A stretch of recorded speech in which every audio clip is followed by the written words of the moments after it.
Alapjo. Alapjo, buenas noches. Buenas noches. Hola Patricia. Alapjo, buenas noches. ¿Cómo están? Muy bien, igual, ¿cómo estás? ¿Cómo está Chile? Bien, ¿se escucha bien? Voy a ponerme los audífonos. Eso es lo que quiero Sí, son los ojos que me ven. ¡Wow! Ojalá que todo se arregle. Entonces apenas están volviendo a activarla. Hola Ina, ¿cómo estás? Buenas noches. Muy buenas noches para todos. Hola querido Jairo, ¿cómo está? ¿Y su señora? Ya todo está bien. Dale, espectacular el video la vez pasada. Es nuestra firme amiga participante y además es la suegra del disertante de hoy. Estamos a una cuadra nomás, pero... Hola Baja, ¿cómo están ustedes? Qué rico verlos. Hola Luz. Aquí son las 7 de la mañana, las 8 de la mañana en Sydney, Australia. ¿Cómo estás, Marcos? ¿Te mejoraste? Todo bien, Felipete, gracias a Dios. Me alegro mucho. Pobre nuestro amigo tuvo coronavirus. Bien, con mucho frío, pero muy bien. Hola hermosa, ayer y hoy fue bajo cero acá. Tuvimos 8 bajo cero, 6 bajo cero. Hola, ¿cómo están? Buenas tardes a todos. Buenas tardes. Buenas tardes. Buenas tardes. Hola, buenas tardes. Excelente, excelente. Terminando la semana y con esta reunión, mejor todavía. Saludos desde Ecuador. Saludos desde Chile. Bueno. Hola. Hola. Soy Badi. Badi Jun, ¿cómo estás? Bienvenido. Gracias. Bueno, muy buenas Hola. noches, queridos amigos. Bienvenidos a este encuentro 15º de Debo Hogareña Internacional. Como siempre se los digo y no me canso de repetir, este es un encuentro de mucho amor, mucha alegría y mucha unidad. Y realmente para nosotros es un regocijo ver sus rostros radiantes todos los viernes y trabajamos para ello. Los extrañamos y los viernes los vemos y nos ponemos muy contentos y felices. Bueno, como ustedes saben, este espacio se creó con un grupo pequeño de personas y hoy en día hay tantas personas diversas de todas partes del mundo que gracias a Dios están participando y este es un espacio sinérgico donde surgen muchas iniciativas. Voy a contárselos esta vez en vez de escribirlo por chat, que por iniciativa de un grupo de amigos bahá'ís de Córdoba, de la provincia de Córdoba, Argentina, el próximo miércoles a las 18 horas, hora argentina, se va a proyectar una película que se llama Anís, que es en torno al martirio del Bab, en ocasión justamente a la conmemoración del martirio del Bab, que es el precursor de la fe Bahá'í, para los amigos que no lo conocen. Entonces están todos invitados, estamos todos invitados, nos invitan los Bahá'ís de Córdoba, porque esa película lo creó justamente un amigo Bahá'í que reside allá, que se llama Juan Carlos Nieto, no sé si ya entró. Hoy es una doble alegría, porque por segunda vez vamos a recibir a nuestro querido Jairo, que viene desde Colombia, a acompañarnos con un tema muy, pero muy interesante en torno a la física cuántica, a la visión mecanicista, ¿sí? Y cómo nosotros podemos crear eso, extrapolar y crear una cosmovisión desde el punto de vista Bahá'í y cómo relacionarlo.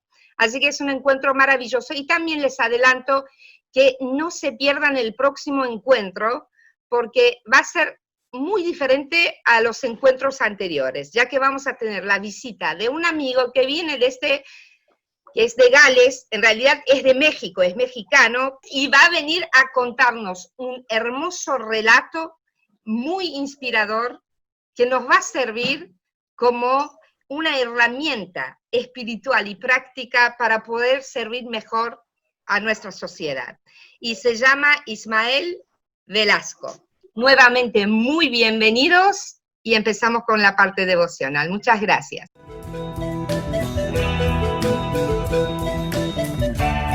Muy buenas buenas tardes, muy buenas noches a todos. Para comenzar esta parte, tenemos la lectura de oraciones y escritos sagrados a cargo de los siguientes amigos. Y el orden es el siguiente. Primero, Ina, después Mirta Said, después Patricia Machado, en cuarto lugar Nazareno Amir, y en quinto lugar tenemos una oración cantada. En palabras de Abdul Baha, quería compartir con ustedes, dice: cuando la palabra de Dios se canta con melodías espirituales, confiere el hálito de vida.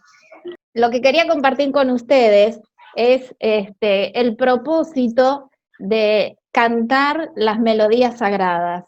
En eso nos recuerda Abdul Baha en estas palabras. Dice: cuando la palabra de Dios se canta con melodías espirituales, confiere el hálito de vida, genera un jardín de rosas en la tierra pura del corazón y esparce por el mundo su fragancia del mistle.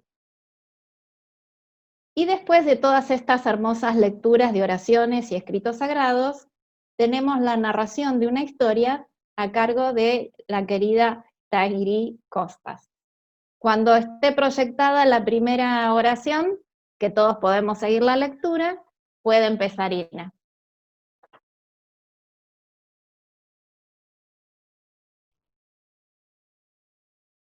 Oh Señor, concédenos tus infinitos dones y haz resplandecer la luz de guía. Ilumina los ojos, alegra los corazones con un gozo perdurable. Abdul Baha.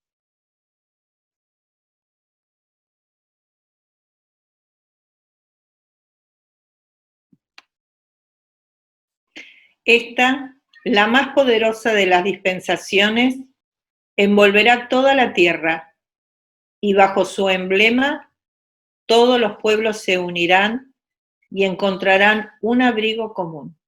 Abdul Baha.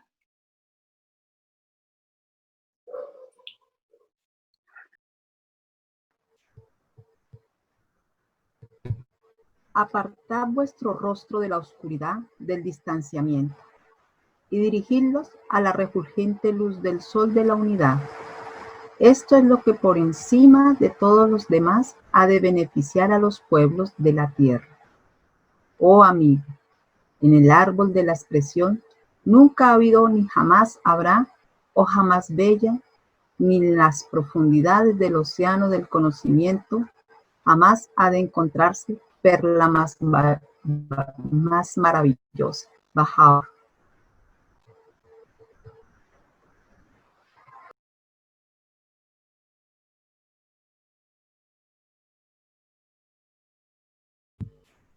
El afán de justicia permite que, al definir el progreso, no se sucumba a la tentación de sacrificar el bienestar de la humanidad, e incluso del planeta mismo, a la ventaja que los grandes avances tecnológicos brindan a unas minorías privilegiadas. C.U.J.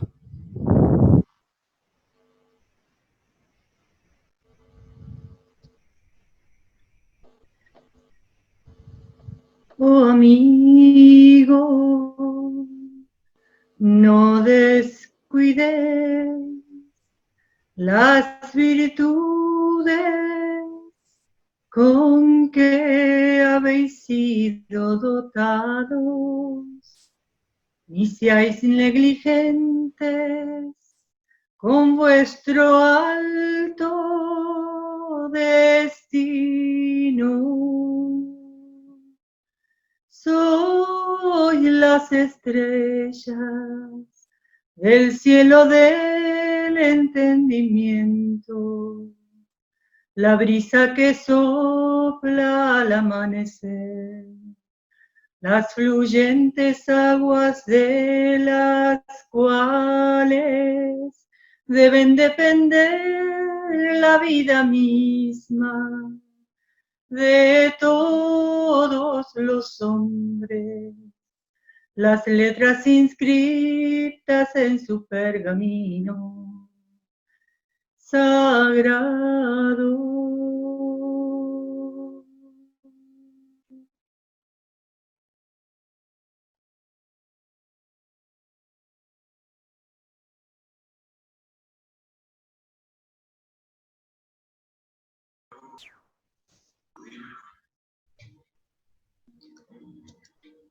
Buenas tardes. Bueno, me toca compartir con ustedes una hermosa historia. Esta hermosa historia ocurre en la Olimpiada para la Discapacidad. Bueno, habían 9 niños que tenían que correr una carrera. Entonces, estos 9 niños se ponen en la línea de salida, se preparan para la salida, suena el timbre de salida, todos salen corriendo, menos un niño. Uno de los niños cae, llora, los demás se detienen, el resto, los 8 niños que estaban ya corriendo, se dan vuelta, y todos y cada uno regresa para ver qué es lo que le pasó.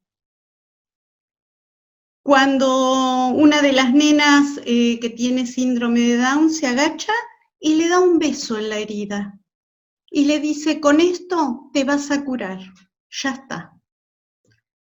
Entonces, todos los niños lo ayudan a este nene a levantarse y lentamente van caminando hasta el lugar de la llegada de la carrera. Entonces, cuando llegan al final de la carrera, toda la platea se levanta y empieza a aplaudir. Se le caen las lágrimas y se dan cuenta de que estos niños habían sido unos héroes. Entonces, nadie quiso ir solo y terminar esta carrera solo. Todos decidieron terminar esta carrera juntos. Y sabían en su corazón que terminar la carrera juntos era más importante que ganarla. Entonces, terminando con esta hermosa historia de unidad, donde es más importante que todos lleguemos juntos, quiero terminarla con una cita que dice, de las Escrituras Sagradas, que dice, prefiere a tu amigo antes que a ti mismo. Todavía un poquito más. Gracias. Muchas gracias a todos. Muchísimas gracias, hermosa parte devocional. Y para los amigos que no saben, perdón, se nos pasó, donde dice en una de las oraciones al final, CUJ significa Casa Universal de Justicia, que es el organismo máximo de la comunidad internacional Bahá'í.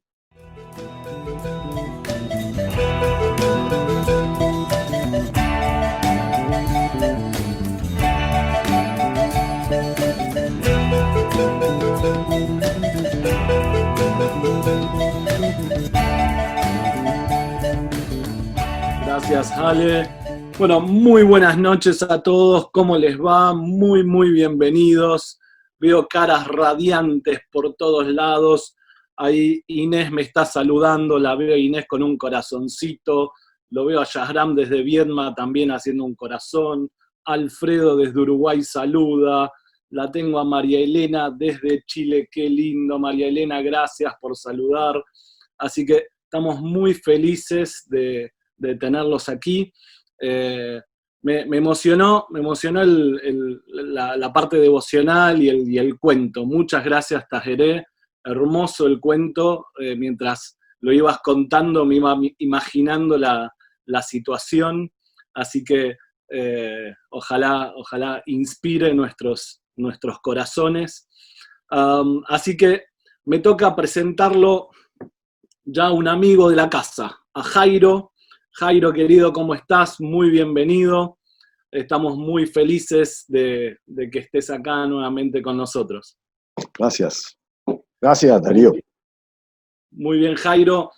Jairo, quizás algunos no te conocen, así que déjame presentarte antes de que empieces con tu charla.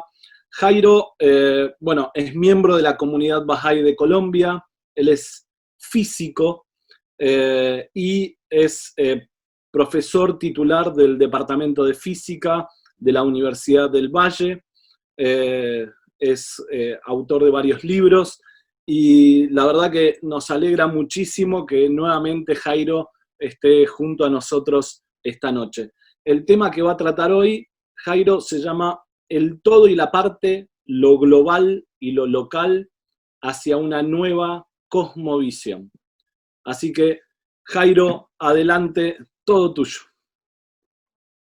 Muchas gracias, Darío, por tus amables palabras.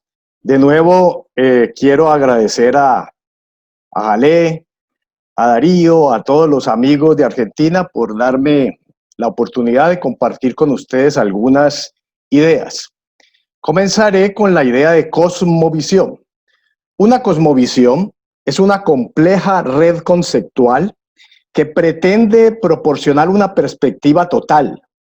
No se enfoca en experiencias parciales y particulares de la experiencia, sino que aspira a construir una imagen global del mundo que nos permita entender tantos elementos de la experiencia como sean posibles. La cosmovisión integra esa experiencia en un todo coherente e indivisible.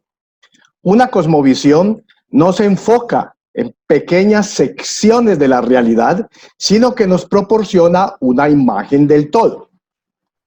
La cosmovisión dice no solamente de qué está hecho el mundo o el cosmos, sino también qué preguntas tienen sentido y cuáles no. Para ilustrar la idea, haré referencia a dos cosmovisiones particulares. La primera es el atomismo antiguo. Es una cosmovisión asociada con el nombre de Demócrito. Según ella, el mundo está hecho de átomos, partículas indivisibles, impenetrables, indestructibles, eternas, que ocupan una región del espacio. Son imperceptibles a los sentidos por su pequeñez y tienen un carácter cuantitativo.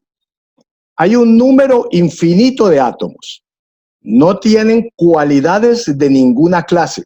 Todos son de la misma naturaleza, pero tienen diferencias cuantitativas en su forma, su posición, su magnitud o el orden que ocupan en una estructura y en su movimiento también. Los átomos existen y se mueven en el vacío. Ahora bien, según Demócrito, el alma también es un agregado de átomos. Y el pensamiento y todos los sentimientos no son más que movimientos de átomos. En una cosmovisión como la de Demócrito, preguntarse por una vida después de la muerte no tiene sentido. En general, sucede lo mismo con cualquier visión materialista, que en esencia es la posición según la cual la realidad fundamental es la materia. Cualquier cosa que se entienda por esto. Los átomos de Demócrito, los campos cuánticos, etc. La otra cosmovisión de la cual quiero hablar es la de Baruch Spinoza. No voy a desarrollar la compleja red de ideas que forman el pensamiento de Spinoza, sino que mencionaré algunas de sus conclusiones. Spinoza define substancia como aquello que es su propia causa, o como aquello cuya naturaleza no se puede concebir sino como existente. Muestra, de acuerdo con sus definiciones y axiomas, que toda substancia por naturaleza existe. Define también sustancia infinita como aquella que no puede ser limitada por ninguna cosa y que tiene además infinitos atributos. De acuerdo con las premisas de su pensamiento, llega a la conclusión de que lo único que existe es la sustancia infinita, a la que denomina Dios. En la concatenación sutil y compleja de su pensamiento, Spinoza llega a la concepción de un Dios o sustancia infinita que no tiene propósitos, que no puede cambiar nada en el mundo. Es algo totalmente impersonal. Como contraste está la concepción de un Dios personal. Un Dios que, en palabras de Chogui Effendi, es consciente de su creación, quien tiene una mente, una voluntad, un propósito. Dentro de una cosmovisión como la de Spinoza, preguntas acerca de la oración y su poder no tienen estrictamente sentido, pues en la oración, el creyente en un Dios personal no solo le expresa su adoración, sino que suplica su ayuda y le agradece por todas sus bendiciones. Nada de esto tiene sentido en la concepción de un Dios impersonal como el de Spinoza.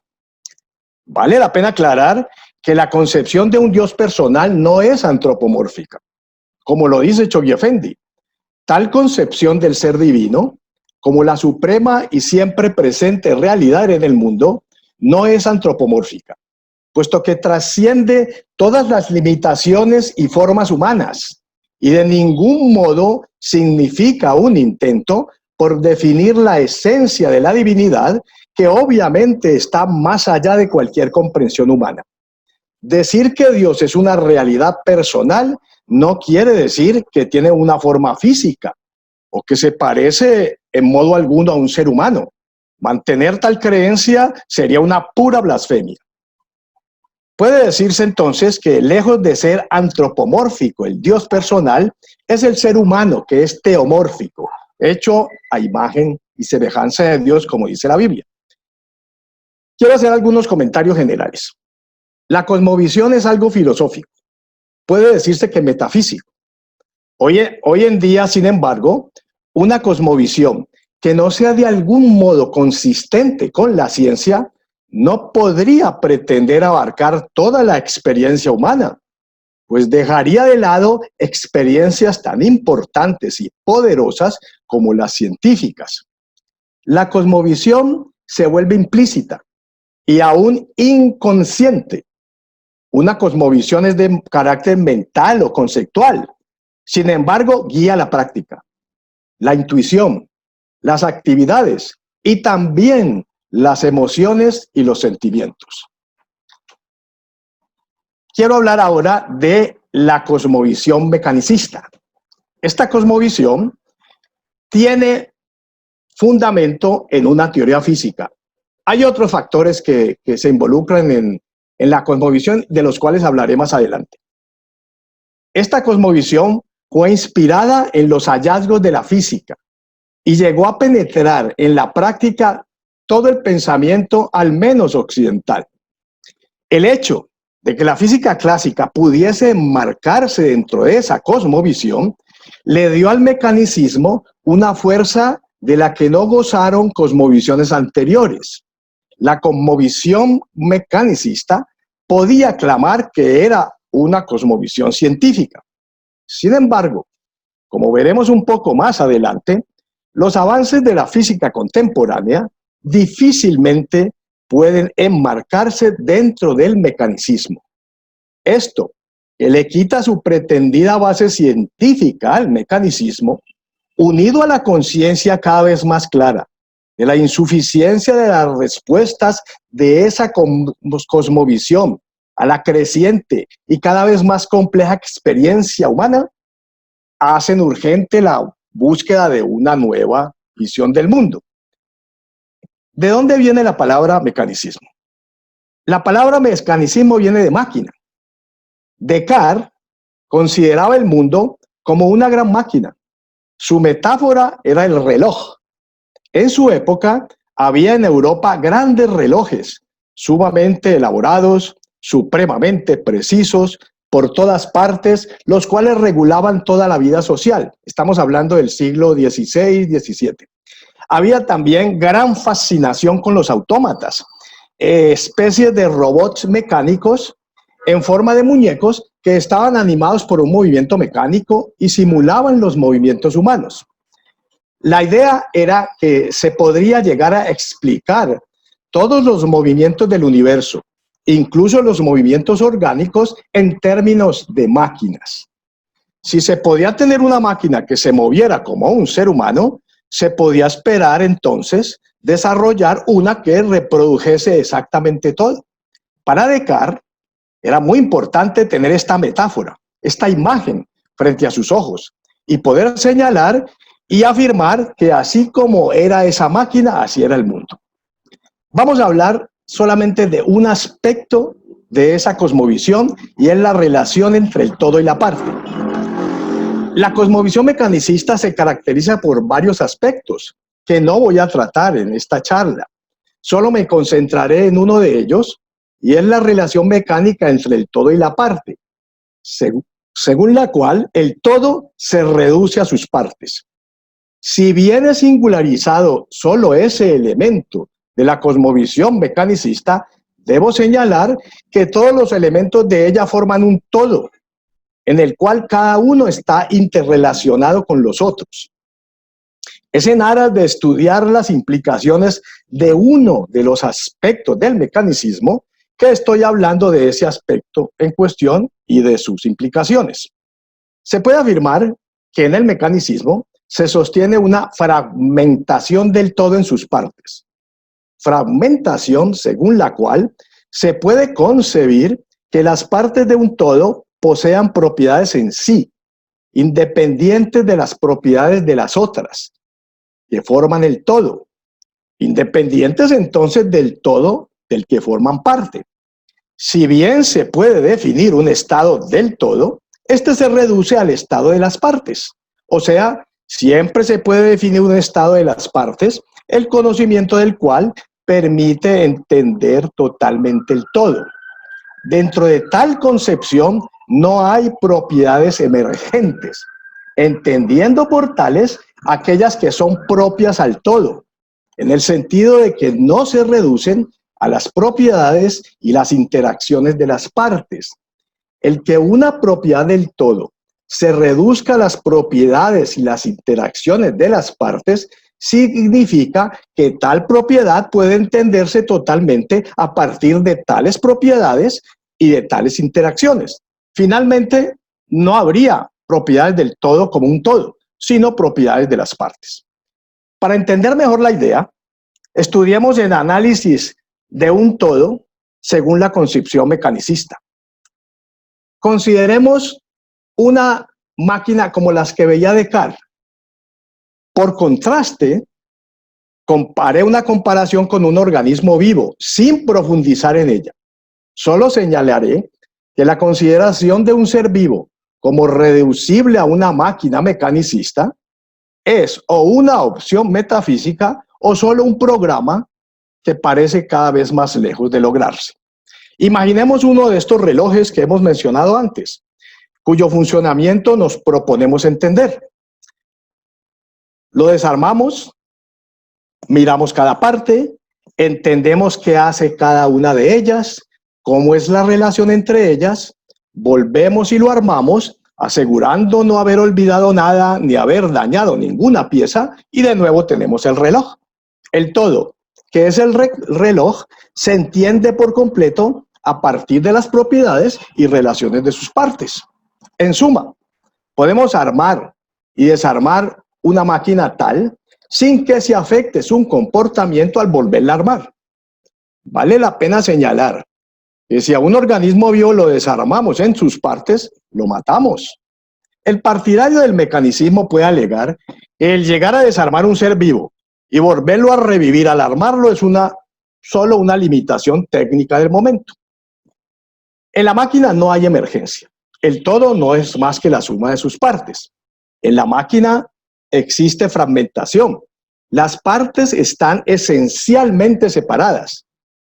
Cabe mencionar que en un organismo parece haber una totalidad. Cada parte solo desarrolla plenamente sus potencialidades como parte del todo. Con dificultad sobrevive una célula fuera del organismo, mucho menos va a desarrollar a plenitud sus potencialidades fuera de él. Piénsese en el caso de células especializadas. En la máquina, cada movimiento local de cada pieza determina el movimiento final del todo. Ahora bien, ¿qué se puede decir frente al hecho de que quien diseña la máquina tiene una finalidad en su mente? Se puede responder que aún así es posible, a partir del mero análisis de las partes y de las interacciones entre ellas, deducir la finalidad de la máquina. Se puede, por ejemplo, considerar una máquina apagada, que no esté en funcionamiento. El reduccionismo mecanicista sostendrá que con solo analizarla en sus partes y conocer las interacciones entre ellas, se deducirá el funcionamiento de la máquina, su finalidad, lo que tenía el diseñador en su mente. De aquí se concluye, entonces, que si el mundo es una gran máquina, el mundo no tiene propósitos, no tiene sentido. La máquina no tiene tampoco ninguna historia asociada con ella. Si en el reloj una parte no está funcionando, se la reemplaza por una pieza nueva, que no tiene ninguna historia, y el reloj va a funcionar de idéntica manera. También puede reemplazarla por una pieza vieja, con otra historia, y el reloj igual funcionaría correctamente. Nótense las dificultades que surgen si se aplica este esquema a un organismo vivo. Si con el fin, por ejemplo, de entender un organismo vivo, se le divide en partes, quizás se aprenda mucho de la biología del ser vivo, pero la cosa más esencial de él, que es la vida, se habrá perdido. No es posible entender la manera como un organismo vivo está funcionando si se le desbarata, se le corta en pedazos y luego se estudia cada parte. Los biólogos moleculares reduccionistas pueden sostener que esto en principio puede llegar a ser posible y que las limitaciones actuales son tecnológicas. Esto, por supuesto, no es más que un deseo, o como máximo, un eventual programa de investigación fundamentado en una extensión de la visión mecanicista. Y por último, el organismo se adapta, evoluciona, no así una de estas máquinas. Veamos algunas consecuencias en relación con la sociedad. Para estudiar la visión mecanicista de la sociedad, mencionemos la visión de la sociedad que se tenía antes del surgimiento del mecanicismo. En los tiempos medievales se consideraba la sociedad como un organismo. Ahora bien, un organismo tiene una historia que no es posible olvidar. Cada parte del organismo tiene un lugar que le es propio, un lugar, por así decir, natural. También hay jerarquías. No podemos poner el mismo estatus a la cabeza y a un dedo.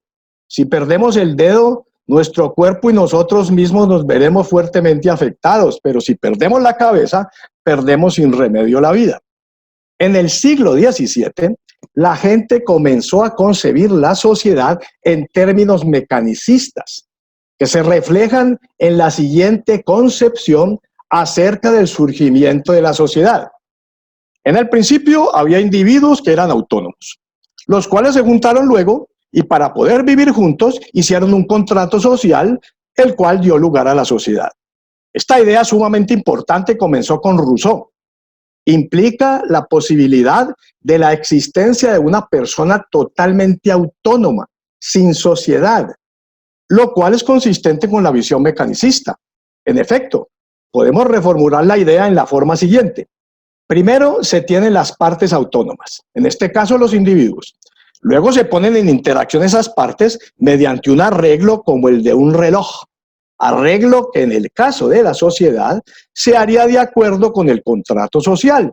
Y entonces se tiene el todo, la sociedad, como la mera suma de sus partes. Podemos imaginar distintos arreglos y llegar a un contrato social totalmente racional. Ahora bien, hay que reconocer que la idea de individuos autónomos tiene la ventaja de asignarle libertad al individuo e igualdad de derechos. Sin embargo, la manera como en el modelo mecanicista se relaciona a ese individuo con libertad y derechos inalienables, con el todo que es la sociedad, tiene la desventaja de que implica también que la sociedad está finalmente fragmentada, atomizada. Y como cualquier átomo material o cualquier pieza de una máquina, cada átomo humano sería intercambiable sin nada que lo haga único, sin historia relevante, una mera pieza de una gran máquina. Finalmente, surge una fragmentación en todos los niveles, entre los individuos, entre los individuos y la sociedad, entre los grupos sociales, entre el ser humano y la naturaleza. No hay una lealtad al todo, sino a una pequeña parte de él, la familia, la región, si mucho la nación. Ahora bien, debo aclarar que el mecanicismo no fue producto de un mero cambio en la teoría científica. Elementos culturales y tecnológicos tuvieron mucha influencia. Mencionaré brevemente algunos de ellos. En el siglo XVII tuvo lugar lo que se ha denominado la revolución científica de la modernidad. Lo que sucedió dentro de la ciencia cambió todo el marco conceptual y redefinió la visión del mundo. En el siglo XVIII tuvo lugar un cambio social que dio lugar a la Revolución Francesa.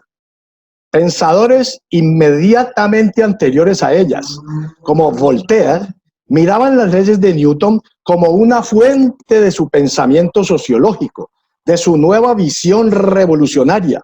Voltaire consideró como algo supremamente importante para los propósitos de lograr ese cambio de visión social, que junto con otros preconizaba el popularizar las ideas de Newton, trayéndolas de Inglaterra a Francia.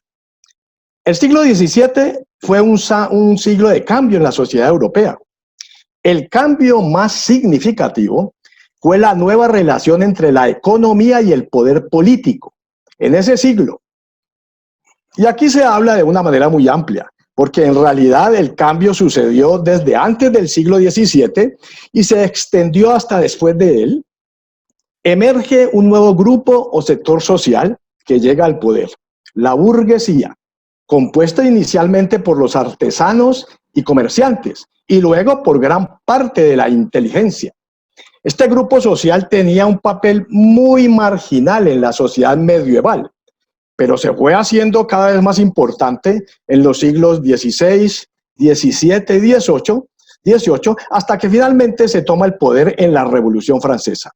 Su impacto, de todos modos, ya se podía sentir en las centurias anteriores. 2 siglos antes de la Revolución Francesa ya se podía vislumbrar el resultado. Un nuevo grupo social como este tiene nuevos valores, nuevos ideales, nueva cosmovisión. La visión mecanicista correspondía con los intereses de este grupo de personas. Hacía énfasis en la importancia de la materia. Insistía en que las cosas se pueden contar, matematizar. La visión de la sociedad como una máquina resultaba estar de acuerdo con las leyes de la ciencia, con las leyes de la razón. He aquí un aspecto supremamente importante y relevante de la relación entre la ciencia, la tecnología y la sociedad. En cuanto a la tecnología, el avance tecnológico importante fue el de la máquina de tuercas y tornillos, el reloj, los mecanos, de los cuales hemos hablado antes. Hablemos ahora sobre el rompimiento con el mecanicismo. Hablemos de la indivisibilidad cuántica. En la dinámica clásica, que como hemos dicho, sirvió de inspiración para la cosmovisión mecanicista, todo sistema está compuesto de partes, cada uno de los cuales posee un estado definido. A partir del estado de las partes, se puede construir el estado del sistema como un todo. No existe un estado del todo que no se obtenga a partir del estado de cada una de las partes. Un sistema cuántico con varias componentes, en cambio, es un todo indivisible. En ese todo se pueden, claro está, identificar partes. La misma idea de que tiene varias componentes lo indica. Sin embargo, no se puede dividir, fragmentar, ni siquiera conceptualmente en sus partes, pues en general solo se tiene un estado para el todo y no uno para cada una de las partes. Dividirlo conceptualmente está ligado necesariamente con la idea de que es posible definir un estado para cada parte. Lo que valida la experiencia es, sin embargo, que en general se tiene solo un estado definido para el todo. Esta relación se conoce técnicamente como el entrelazamiento cuántico y se considera como uno de los aspectos esenciales de la teoría científica más exitosa de la historia. Es preciso analizar en más detalle el significado de la indivisibilidad cuántica, sin que importe lucir como repetitivo, que en asuntos de gran sutileza, la repetición está lejos de ser un pecado. En un cierto sentido, cualquier todo es indivisible, pues si se le fragmenta deja de ser ese todo con las características propias. Así, por ejemplo, un reloj desarmado pierde la propiedad de marcar el paso del tiempo. Pierde, por así decir, su relojicidad, y valga el neologismo. Igual sucede con una bicicleta. Al separar sus partes, pierde sus características como máquina, el ser un multiplicador de velocidades, en el sentido de que con el mismo esfuerzo energético, si uno la utiliza va a andar más rápido, y otras propiedades. Pierde, de nuevo un neologismo, su bicicletez. ¿En qué consiste entonces la indivisibilidad de un sistema cuántico? Veamos. Cada pieza de una máquina de tuercas y tornillos tiene propiedades independientes de las propiedades de las otras piezas. Cuando se ponen en interacción para formar el todo, que es la máquina, por ejemplo un reloj, puede afirmarse que están unidas. El todo, sin embargo, es divisible aún conceptualmente. En un sistema cuántico, en cambio, cada parte no puede concebirse como independiente de las otras partes. El todo no admite división conceptual. El todo formado por las piezas separadas de una bicicleta no tiene la propiedad de la bicicletez. Tampoco el todo formado por las partes separadas de un todo tiene la propiedad de la relojicidad. Hemos dicho que en ese sentido, tanto el reloj como la bicicleta son indivisibles. El asunto clave es que las partes del reloj o de la bicicleta siguen siendo independientes de las propiedades de las otras partes, estén o no formando parte del reloj o de la bicicleta. Uno puede entonces, manteniendo el todo unido, dividirlo conceptualmente en sus partes, pues cada parte continúa teniendo un estado definido. No sucede igual con un sistema cuántico. Las partes que forman parte del todo ya no tienen un estado definido. Pero hay más. Si separa las partes de un reloj, este pierde la posibilidad de marcar la hora, pierde su relojicidad. Igual sucede con la bicicleta si la desarmo, pierde la bicicletez. Y no importa qué tan alejadas quedan las piezas, con tal de que ya no estén en contacto. Según la mecánica clásica, en un sistema compuesto por átomos, a medida que los separamos, irán teniendo cada vez menos y menos influencias los unos sobre los otros hasta que quedan desconectados o separados por completo. El entrelazamiento cuántico implica que no importa cuán separadas estén las partículas en el espacio y en el tiempo, siempre van a estar conectadas. Debo mencionar, sin profundizar tampoco en este punto, que también con la termodinámica se tiene un rompimiento con el mecanicismo. Una gran lección de la ciencia contemporánea, en particular la mecánica cuántica, es entonces que no es posible ahora pensar un todo como fragmentado. No tiene sentido considerarlo así. No es posible ahora concebir las partes de un todo como independientes de otras partes. No tiene sentido considerarlas así. Hacia una cosmovisión holística. Una nueva cosmovisión que rompa con la fragmentación mecanicista consideraría cualquier sistema como un todo indivisible en el sentido cuántico. Sería una cosmovisión holística. Recordemos que holístico es todo aquello que se refiere al todo. La palabra viene del griego holos, que significa total, todo, entero. Si la idea general de la indivisibilidad cuántica se vuelve parte de una cosmovisión, entonces, así como no tiene sentido concebir un sistema cuántico como fragmentado en sus partes, vale decir, concebir esas partes como independientes de todas las otras partes, tampoco tendría sentido ahora concebir ese todo formado por la sociedad como fragmentado en sus partes. Vale decir, concebir las partes de la sociedad como independientes unas de las otras. Si la idea general de la indivisibilidad cuántica se vuelve parte de una cosmología, entonces, aplicada al todo formado por la humanidad, implicaría que no solo no pueden considerarse los individuos independientes unos de otros, sino que no importa cuán separados estén, espacial, temporal o culturalmente, siempre van a estar conectados. La sociedad no podría ya concebirse como fragmentada, atomizada. La humanidad tendría que ser ahora considerada como un todo indivisible.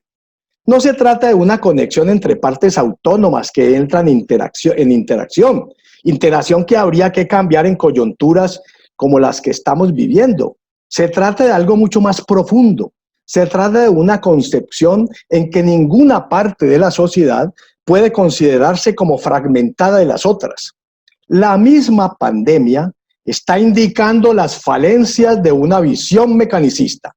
Nadie, ningún individuo, ningún grupo social, ninguna región, ningún país se puede salvar solo. La interconexión, el entrelazamiento profundo de la humanidad hizo que no hubiera manera de localizar la pandemia. Por primera vez en la historia se hizo global una pandemia. De igual modo serán las soluciones. Pero no se debe adoptar un cambio solo coyuntural, sino a un nivel profundo, al nivel de cosmovisión. Otra consecuencia sería una visión no fragmentada de la relación del ser humano con la naturaleza. En ese sentido, la pandemia nos ha dado ciertas lecciones. Todos hemos sido testigos a través de las noticias cómo la naturaleza, sin el ser humano alrededor, ha demostrado un gran poder de recuperación. La misma idea de recuperación señala el poder depredador del ser humano, el uso poco sabio de sus potencialidades científicas. Solo mencionaré, sin desarrollar el punto, que hay una profunda relación entre la visión mecanicista y la concepción de la economía ortodoxa que ignora las lecciones de la misma ciencia. Antes de seguir adelante, yo quiero hacer una importante aclaración. Lo que se está sugiriendo no es una aplicación directa del entrelazamiento cuántico al campo de los complejos fenómenos sociales y humanos. En la cosmovisión mecanicista tampoco se trata de una aplicación directa de la relación mecánica entre el todo y la parte de un conjunto de átomos a lo social y a lo humano. El mecanicismo es una visión total del mundo, uno de cuyos aspectos es esa relación particular, en la cual se considera que un todo se reduce por completo a sus partes. Relación que al ser parte de la visión general de los fenómenos, se acepta en el mecanicismo que se aplica de manera general a cualquier todo. Lo que se está sugiriendo es que ese nuevo tipo de relación que se tiene en un sistema cuántico sea parte de una nueva cosmovisión y por tanto se aplique en sus aspectos generales a cualquier sistema y no solo a un sistema físico. Así como no puede afirmarse que la dinámica clásica diga que los seres humanos pueden considerarse totalmente autónomos, tan fragmentados unos de otros como los átomos en un sistema físico, tampoco puede afirmarse que la mecánica cuántica diga que los seres humanos mantienen entre sí el entrelazamiento preciso, expresable matemáticamente, que se tiene en un sistema cuántico. En ambos casos, el de la dinámica clásica y el de la dinámica cuántica, se trata de mirar sus características más generales en el contexto amplio de una cosmovisión. De una manera más profunda, lo que está implícito es la unidad de la creación de Dios, sobre lo que hablaré en la próxima sesión. Ya será la última. Quiero solamente comentar que si la física siguiese siendo consistente con el mecanicismo, los mecanicistas podrían seguir diciendo que su cosmovisión era científica. Bueno, ahora quiero hablar con ustedes un poco sobre lo que he denominado la visión social holística de la fe Bahá'í. Quiero solo señalar una característica de las enseñanzas bahá'ís que a mi juicio aparece de manera sobresaliente, y es el uso de los conceptos de unidad y de unicidad, conceptos sobre los cuales haré unos breves comentarios. Comencemos con unidad. Una acepción de unidad es la de todo aquello que no se puede dividir, como el antiguo átomo.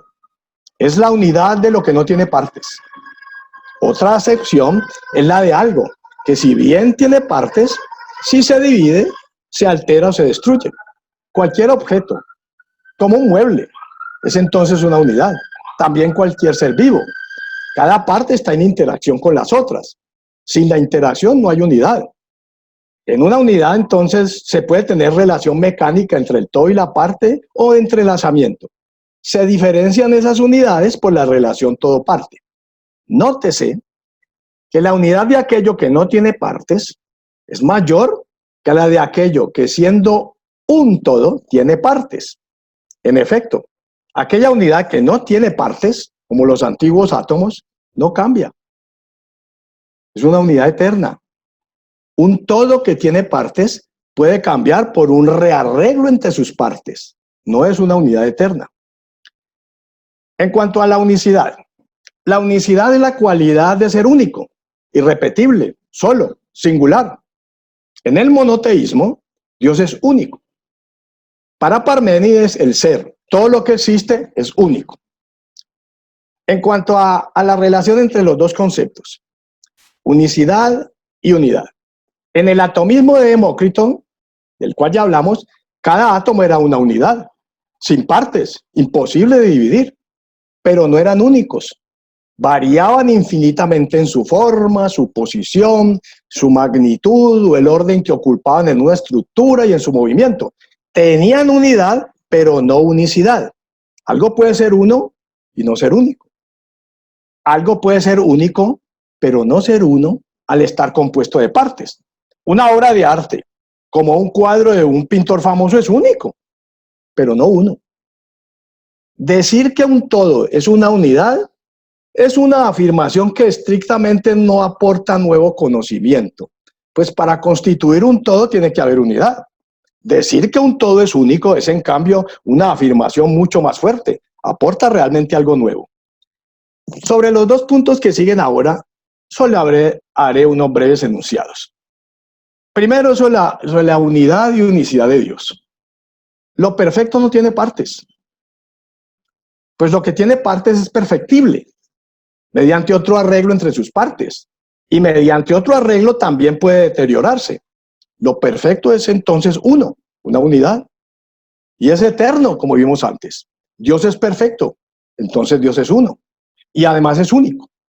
Debo señalar que esta concepción de la unidad y la unicidad de Dios no es particular a la fe Bahá'í. Dios y su creación. Solamente mencionaré lo siguiente.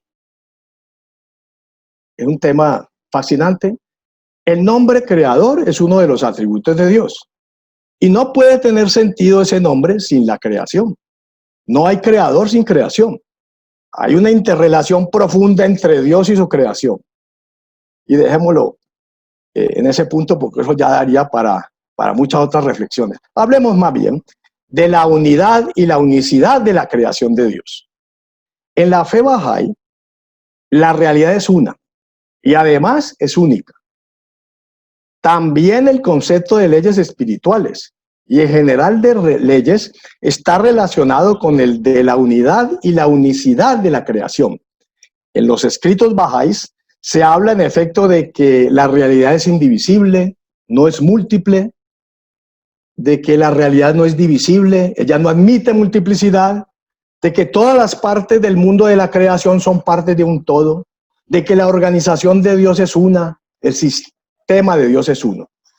Si la creación de Dios es una sola, se sigue que las leyes y principios que rigen la realidad son en esencia idénticos, solo que se manifiestan en forma particular en cada dimensión, dominio o reino. En los escritos Bahá'í se afirma que de las verdades espirituales se pueden inferir verdades acerca del mundo material, pues las cosas físicas son signos y marcas de las cosas espirituales. Se dice que la existencia está gobernada por un marco que todo lo abarca, que incluye cada cosa existente, particular o universal, interna o externa, secreta o conocida. De esta concepción unitaria de la realidad, se sigue que leyes y principios descubiertos en el mundo natural tienen relevancia en dominios diferentes de lo material y nos ilustran sobre la creación entera. No es de extrañar entonces que se pueda llegar a una visión general del mundo en que descubrimientos en un dominio de la realidad, como la mecánica cuántica, tengan aplicación en otros dominios, como en lo social. Sobre la visión del hombre y la naturaleza. Baha'u'lláh habla de un profundo respeto por la naturaleza. Uno de los principios bahá'ís es que la naturaleza refleja los atributos de Dios y por tanto debe respetarse y cuidarse en grado sumo. Se considera que todas las cosas están interconectadas. Voy a leer dos citas, una de Baha'u'lláh y otra de Abdul Bahá al respecto. La de Baha'u'lláh dice, en su esencia, la naturaleza es la encarnación del nombre del Hacedor, el Creador. Sus manifestaciones son diversificadas por diferentes causas, y en su diversidad existen signos para los hombres de entendimiento. La naturaleza es la voluntad de Dios y su expresión dentro y a través del mundo contingente. Es una dispensación de la providencia ordenada por el ordenador, el omnisciente. Y Abdul Bahá dice, pues cada parte del universo está vinculada con todas las demás partes con lazos que son muy poderosos y que no admiten ningún desequilibrio ni tampoco ningún descuido. Terminaré con la idea de la unicidad de la humanidad. Hemos señalado que afirmar la unicidad de algo es mucho más fuerte que la sola afirmación de su unidad. En la fe Bahá'í se habla de la unicidad de la humanidad. Se considera la humanidad como una única familia. En palabras de Shoghi Effendi, que no haya malentendidos. El principio de la unicidad de la humanidad, eje en torno del cual giran todas las enseñanzas de Baha'u'lláh, no es un mero brote de sentimentalismo ignorante o una expresión de esperanzas vagas y piadosas. Su llamamiento no ha de identificarse meramente con el renacer del espíritu de hermandad y buena voluntad entre los hombres, ni tampoco aspira tan solo a fomentar la colaboración armoniosa entre los pueblos y naciones. Sus implicaciones son más profundas, sus postulados mayores que cualquiera de los que les fue permitido presentar a los profetas de antaño. Su mensaje no aplica solo a la persona, sino que se refiere primordialmente a la naturaleza de las relaciones esenciales que deben vincular a todos los estados y naciones como miembros de una sola familia humana. Termino a manera de conclusiones con 3 afirmaciones. El mundo de lo social y el de lo natural piden a gritos una nueva cosmovisión. Una nueva cosmovisión debe tener en cuenta el conocimiento de lo que es, que dan los hallazgos de la ciencia, y del conocimiento de lo que debe ser, que da la religión. Una nueva cosmovisión. Al tener en cuenta la ciencia y la religión, será un magnífico fruto de la armonía esencial entre ellas. Muchas gracias, amigos. Muchísimas gracias, Jairo. Por favor, enciendan sus micrófonos. Vamos a aplaudir a Jairo.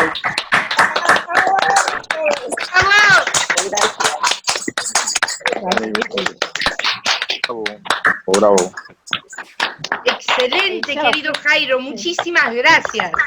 Excelente. A ustedes, amigos. Qué alegría. Es fascinante escucharte, así que muchas gracias.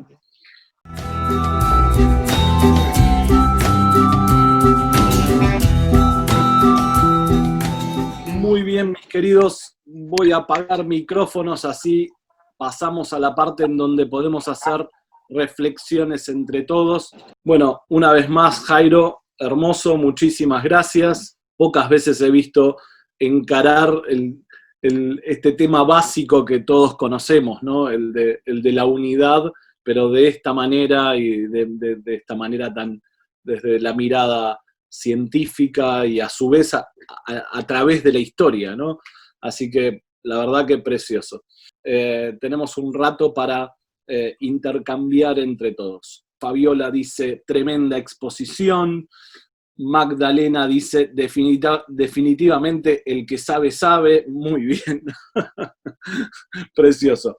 Muy bien. Voy a darle el primer valiente que levantó la mano acá, Juan Carlos Nieto, desde Córdoba, Argentina. Adelante, Juan Carlos. Hola, buenas noches para todos, saludos. Jairo, gracias por tu exposición brillante. Te quería preguntar, como miembro del Comipaz de acá de Córdoba, interreligioso, porque normalmente quiero expresar la evolución social del hombre en base a los mensajeros de Dios, ¿no? Y sin embargo, veo que hay temas que ellos nunca tratan con respecto a sus escritos en los cuales hay una diferencia. Concretamente te digo, el caso de Abraham, unos hablan que el primogénito es Ismael para los islámicos, ¿no? Y la línea de Isaac, Jacob y todo para la línea judaica cristiana. Y no me animo a atrever a decirles a ellos cuando hablamos de estos temas que el Bab, ¿no? Que el 9 va a ser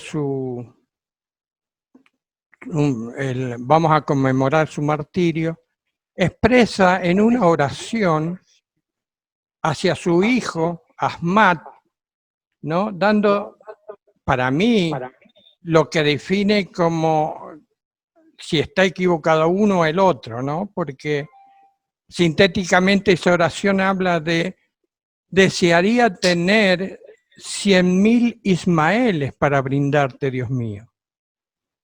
Es como que realmente, y si lo pensamos, el primogénito de Abraham fue Ismael.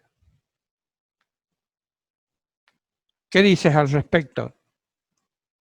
Muchas gracias, Juan. Mira, Juan, yo lo que sé es que en la Biblia, pues se habla de que Abraham iba a sacrificar a su hijo Isaac. Pero en el Corán hablan de que Abraham iba a sacrificar a su hijo Ismael. ¿Cómo explicar esa diferencia entre uno y otro texto? Pues yo no sabría decirla, ¿no? Tú sabes que solamente, finalmente fue Bajaolá en la primera manifestación de Dios, que escribía sus cosas, las sellaba, ¿no? De resto, pues, las enseñanzas de las otras manifestaciones no tenían ese sello de autoridad, ¿no? El Pentateuco y todo lo del Antiguo Testamento, entiendo que eso finalmente ni fue Moisés el que lo escribió, ¿no? Entonces, pues sí hay esos puntos de vista. Yo no sabría decirte más al respecto, no sé. Pero entiendo que exactamente en el Corán se habla de que era Ismael, y entiendo que Abdul Bahá ha validado esta parte del Corán, pero tampoco estoy tan seguro, no conozco demasiado. Gracias, Jairo. Una buena versión al respecto a cómo presentar la evolución social a través de los mecanistas y mecanicistas y la unicidad de Dios, ¿no? Es un buen modo de decir que estamos yendo para esa unidad en diversidad. Gracias. Gracias, Juan Carlos. Seguimos con Cami. Cami desde Mendoza, Argentina. Adelante, Cami. Hola a todos, hola Jairo. Me quedé pensando en el postulado que sostenía que una entidad biológica no se puede subdividir en partes, pero por una limitación tecnológica. Ahora, quisiera saber qué pensás vos sobre eso, ya que supongo que eso se refiere a algo así como en un futuro puede haber la teletransportación, ¿no? Desarmar y volver a armar.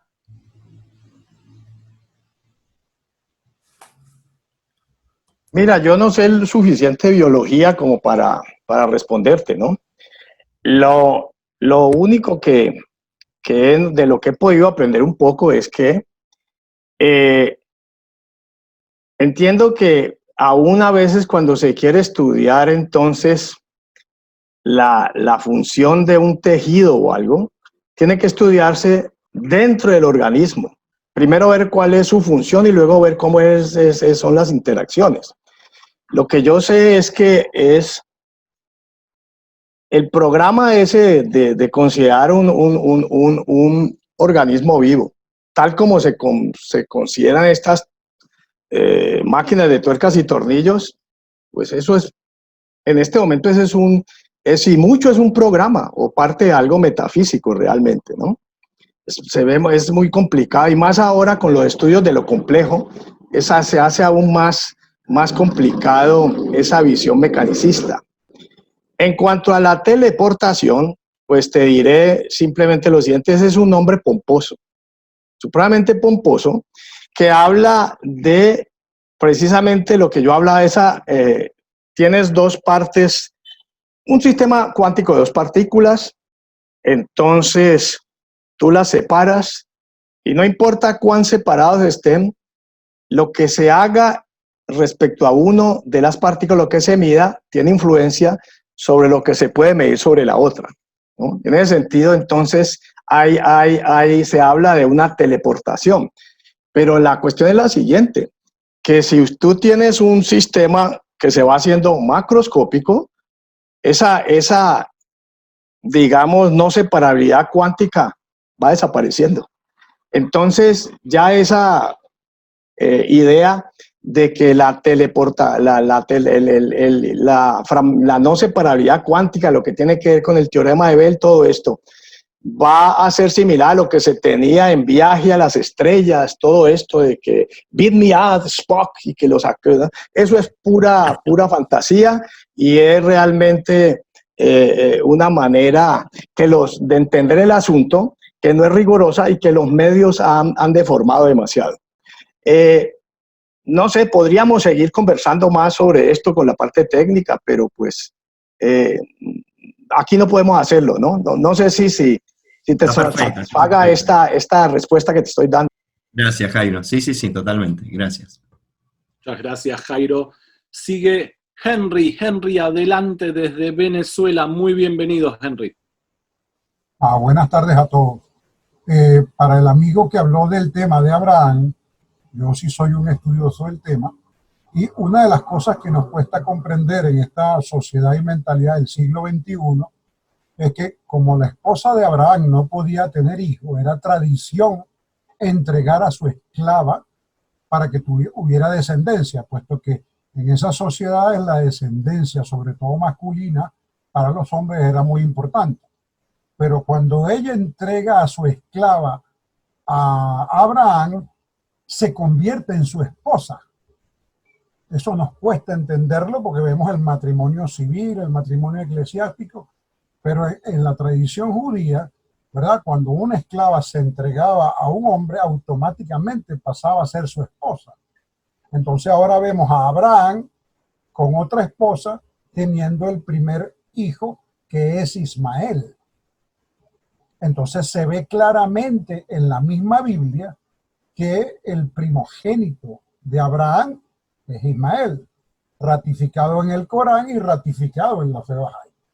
¿Ve? Pero fíjense cómo en la Biblia es claro que es Ismael el primogénito. Que la situación de separación política entre el cristianismo y el Islam o el judeocristianismo y el Islam ha generado esa pugna. Pero realmente cuando nos quedamos en la historia original de la Biblia, ¿verdad? Abraham con su esposa tuvo a un primogénito llamado Ismael, que era el que iba a sacrificar, ¿verdad? Como lo insisto, fue ratificado en el Islam, como la frase del Bob que citó el hermano es perfecta, puesto que él dice que ojalá le hubieran sido entregados 1000 Ismaeles para sacrificarlo por amor a ti. Entonces, por donde quiera que lo vean, desde la originalidad de la Biblia, si entendemos que esa esclava pasó a ser esposa de Abraham, entonces entendemos que el primogénito sí fue Ismael y no Isaac, como sale en las Biblias clásicas. Gracias, Henry. Susi, desde Quito. Susi, adelante. Hola, gracias. Jairo, yo tengo una pregunta en el sentido de que entiendo perfectamente esta unidad y esta unicidad dentro de los escritos que tú manifiestas y bajo esos otros parámetros científicos. Dios nos creó y Él mueve todo, Él ordena todo, inclusive las pruebas, los sufrimientos, sea de las manifestaciones de Dios o dentro de de la misma creación, ¿cierto? Entonces, si nosotros somos las partes, tanto la creación como la naturaleza, y Dios es el todo, que estamos dentro, las partes estamos dentro de ese todo, estas partes que somos nosotros y que se me viene a la mente, solo comparto esta idea que se me viene, que somos imperfectos, estamos diciendo que esta creación es imperfecta o llegaremos en ese proceso de conocimiento a llegar a ser ese todo perfecto. O sea, no sé si me explico, Jairo, pero estaba pensando en la bicicleta, que cuando la bicicleta está con todos sus elementos funcionando como bicicleta, y nosotros los seres humanos en esta parte humana no estamos funcionando, entonces, ¿cuál es el fin? Aunque con la oración pequeña obligatoria nos dice, fuimos creados para conocerle y adorarle. Entonces, bueno, no sé si son muchas preguntas, pero es como somos una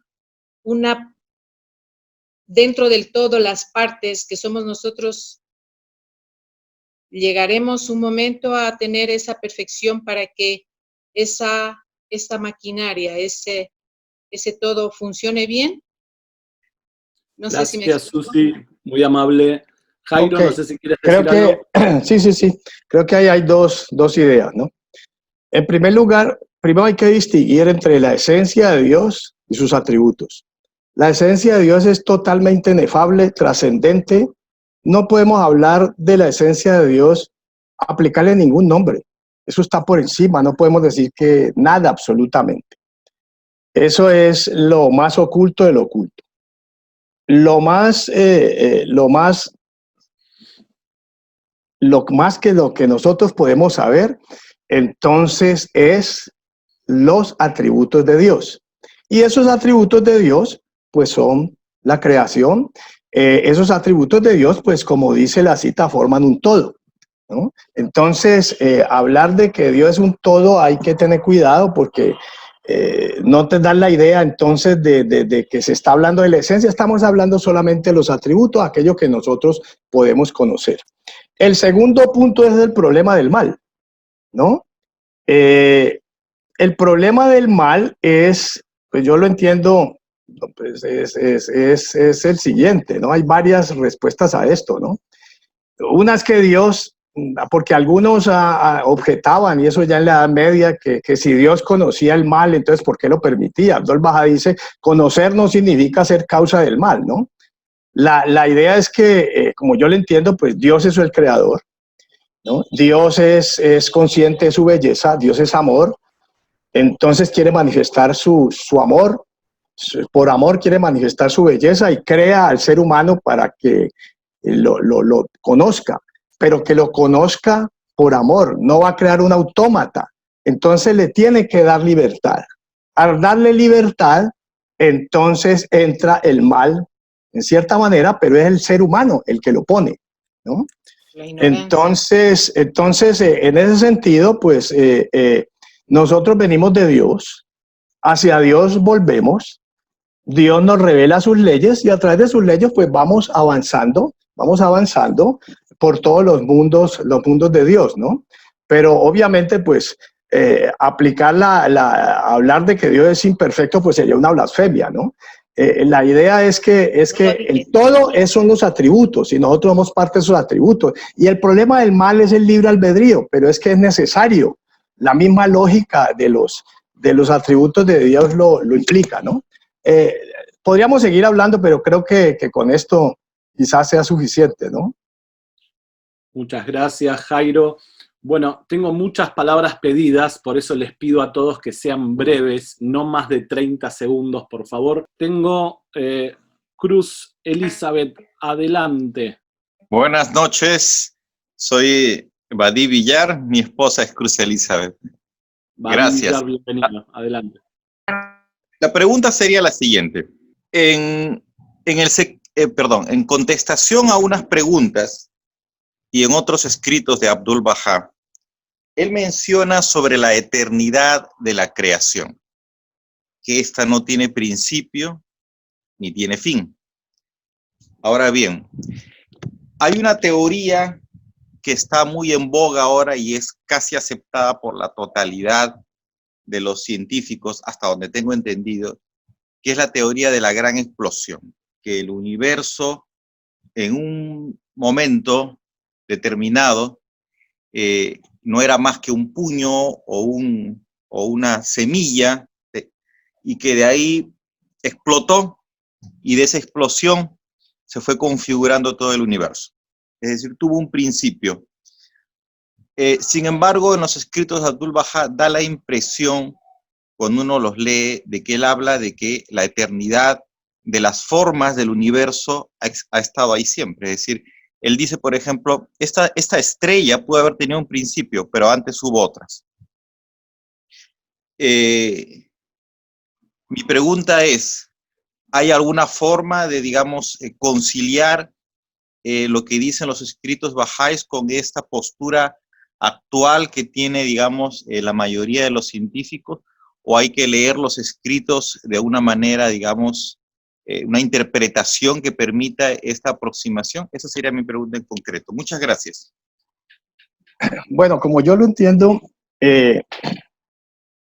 y remito a la idea esta del nombre creador, que casi por lógica implica creación.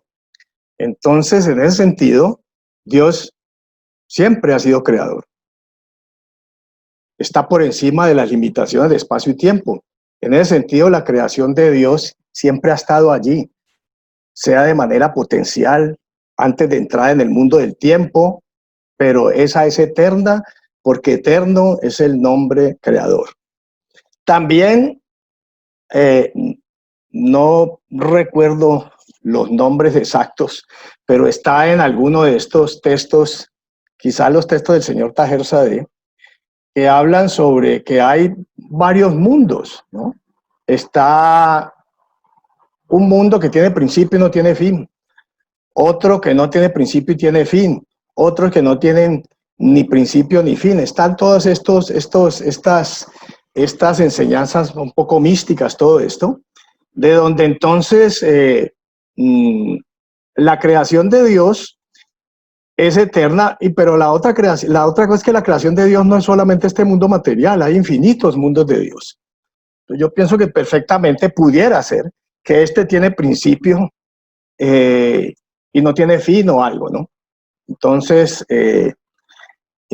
por una parte. Por otra parte, la teoría del Big Bang, pues todavía es la teoría estándar, pero hay muchos problemas con la teoría del Big Bang también, ¿no? Hay muchos problemas al respecto. Pero pues yo entendería el asunto de que la creación de Dios es eterna en el sentido como místico, como metafísico, ¿no? Y de acuerdo con esa idea de que hay diferentes mundos, que algunos tienen principio y otros no tienen principio, que unos tienen fin y otros no, pues entonces no vería yo ahí mucha contradicción al respecto, ¿no? Eso es todo lo que yo podría afirmar, ¿no? Hasta ahí pudiera yo. Muchas gracias, Jairo. Adelante, Lucio Capalvo desde Buenos Aires. Después te doy la mano a Alfredo. ¿Qué tal, Jairo? ¿Cómo estás? Muchas gracias. Yo creo que los primeros en darse cuenta de estas propiedades emergentes probablemente han sido los químicos, porque si tenemos una molécula un átomo, de hidrógeno y otro de oxígeno, cada uno tiene sus propiedades, pero ninguno de ellos tiene las propiedades del agua. Pero cuando se los combina en la medida justa, entonces aparecen unas propiedades emergentes que son del agua, pero que no están ni en el hidrógeno ni en el oxígeno en particular.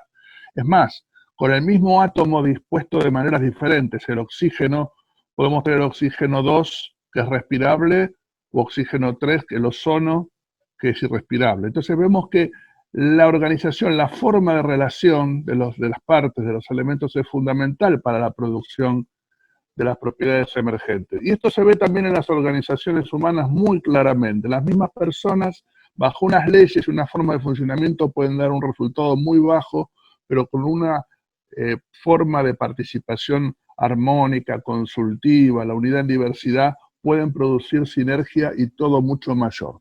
Mi pregunta es entonces, si solamente con el cambio individual, es decir, de las personas en tanto individuos, mejorando como individuos, se puede mejorar la sociedad, ya que sería como que el hidrógeno o el oxígeno quieren mejorar sus propiedades, pero si no están relacionadas en unas formas de organización, esto no va a trascender al conjunto de la sociedad.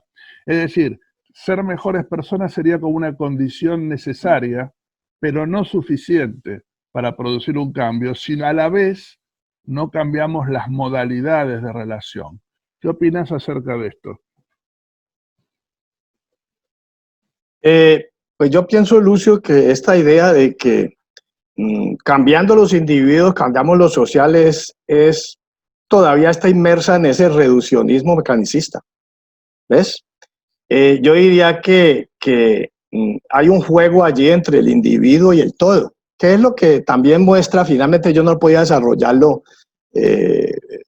porque pues se complica demasiado el asunto, pero hay un juego allí entre la parte y el todo, ¿no? De todas maneras, las partes existen allí, en ese todo, en ese sistema cuántico, ¿no? Yo diría que el fuego del todo está, o la presencia del todo está en las instituciones, ¿no? Las instituciones, son importantísimas estas instituciones, ¿no? Entonces, con el mero cambio individual, pues no es que vamos a lograr mucho, tenemos es que cambiar todo, cambiar absolutamente las instituciones, todo esto, ¿no? En cuanto a los químicos, es verdad, Lucio, que son los químicos los que, algunos químicos teóricos muy relevantes son los que están mostrando, ¿no?, de que realmente ese reduccionismo, porque también en el mecanicismo hay ese reduccionismo, hacia lo físico, pues tampoco es correcto. Y también en la termodinámica, ¿no? Hay todo esto y en la complejidad. Pero yo diría que el tema es fascinante, pero afirmar que basta cambiar los individuos, para mí eso es otra vez una idea mecanicista, ¿no? No sé si te respondo. Muchas gracias, Jairo. Lo tenemos Alfredo desde Uruguay. Adelante, cortito, por favor. Sí, lo anoté aquí. Espero agradecerle a Jairo en primer lugar, y en lo personal, del conocimiento que tengo a modo de refresco, de cuando estaba en el liceo preuniversitario, si nos puede dar un ejemplo científico que me pueda aclarar más un poco sobre lo que es el entrelazamiento, considerando que puede aclarar el punto relacionado a la unidad de las cosas y la unicidad. Si puede darme algún ejemplo práctico, porque yo me estaba, y puede quizás contribuir en algo. No, pues mira, lo del entrelazamiento, pues, si yo pudiera escribir una ecuación, te lo mostraba de inmediato, ¿no?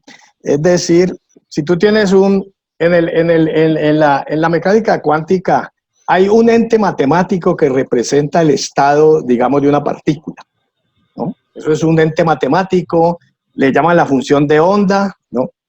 Si yo tengo dos sistemas, entonces hay sistemas muy particulares, pero no en lo general, en los cuales entonces el estado del todo es simplemente la multiplicación de la función de onda o el vector de estado de un sistema por la del otro. Entonces, sabiendo yo cada uno de estos, tengo el todo. Pero en general, el estado no se puede expresar en esa forma, ¿no? Entonces, la idea allí de indivisibilidad cuántica es, como lo había dicho yo en palabras, que en general no se puede asignar un estado sino al todo y no a las partes, pero las partes siguen existiendo.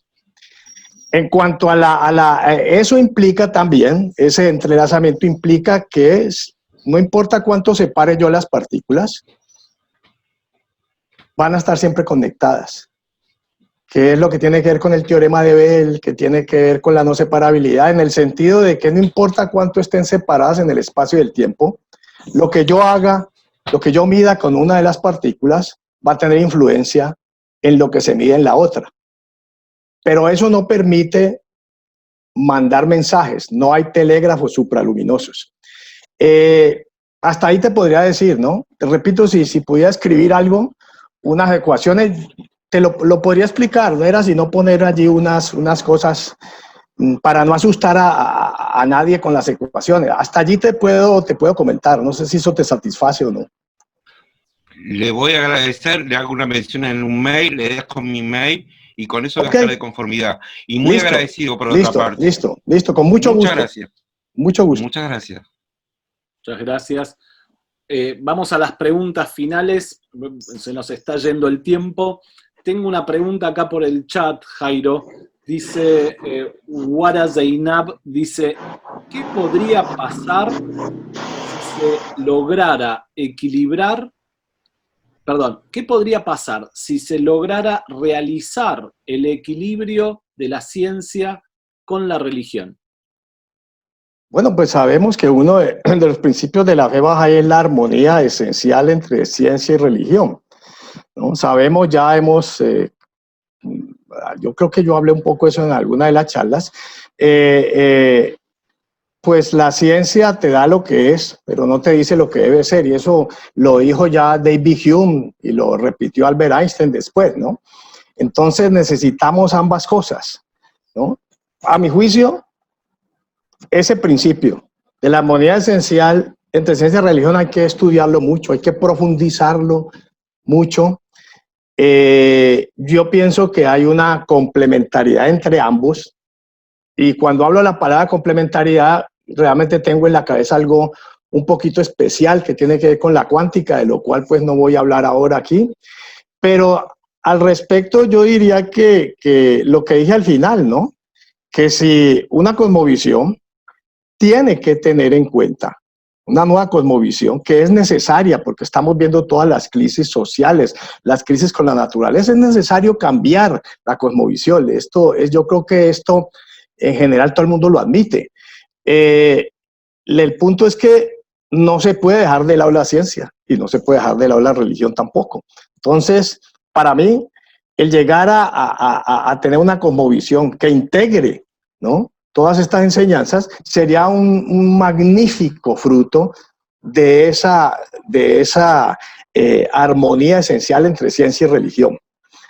Hacia allá, pues nosotros los bahá'ís estamos convencidos de que vamos hacia allá. Ese es el plan de Dios, ¿no?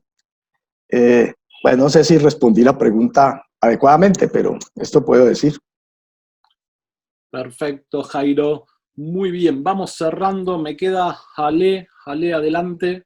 Muchísimas gracias, querido Jairo, hermoso. Y bueno, me lleva a la siguiente reflexión, que partiendo de la premisa que el todo es más que la suma de las partes, y a la vez que las partes están en todo, y si yo extrapolo esa ley al plano social, visualizo de que el bien de la parte solo puede ser, se procura buscando el bien de todos, o sea, el bien común. Y eso solamente a través del servicio. Entonces nosotros lo que tenemos que hacer, si queremos el bien de la parte, trabajar para el bien común y aumentar nuestro servicio hacia la humanidad, ¿no? Y ese amor universal que tanto el fundador de la fe Bahá'í nos dice. Es más, de hecho, él dice que amé tu creación, por tanto te creé. Entonces, con mucho amor servir a la humanidad. Gracias, querido Jairo. De acuerdo con todo, querida Jaled, de acuerdo. Muy bien, muchísimas gracias. Bueno, vamos a abrir nuestros micrófonos y darle un agradecimiento especial a Jairo. Muchísimas gracias, Jairo. Por favor, abran sus micrófonos. Vamos a aplaudir. Gracias. Gracias.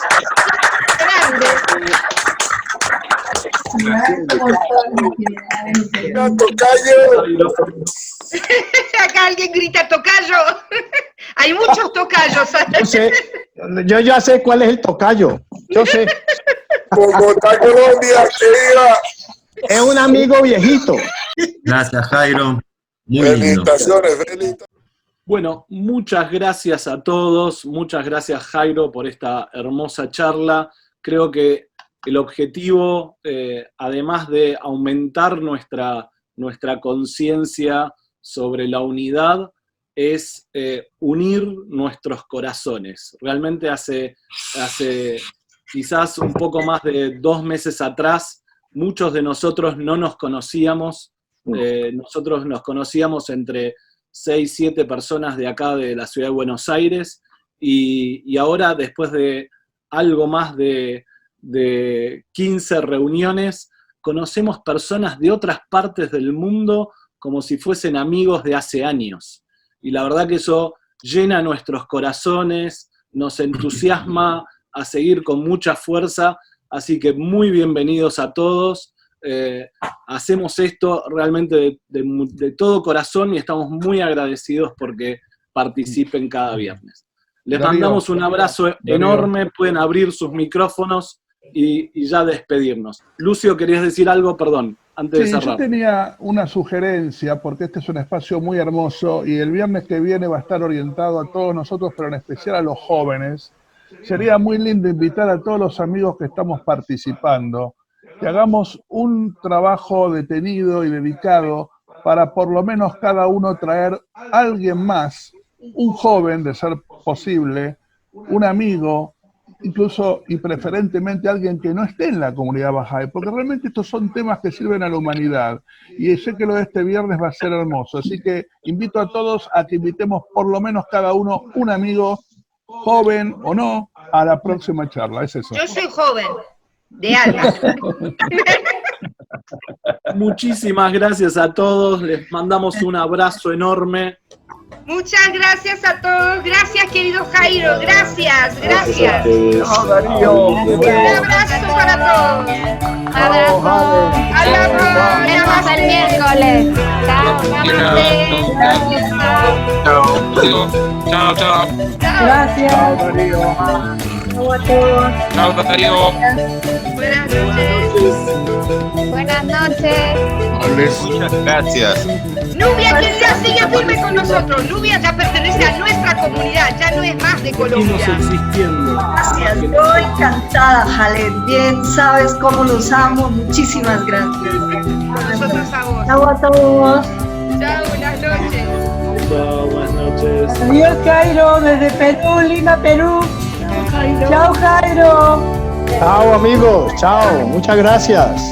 Chao. Gracias, Jairo, gracias. Impresionante la verdad. Tiene una voz de locutor impresionante. Jairo tiene una precisión tremenda para hablar, muy preciso. Gracias. ¿Cuál es la máxima nota en Argentina que dan en los colegios? 10. 10. Este grupo tiene 10. De verdad. Gracias a todos. Lucio, vas a tener que entretenernos con una canción para salir de acá. Muchísimas gracias. Buenas noches. Gracias. Buenas noches. Gracias. Chao.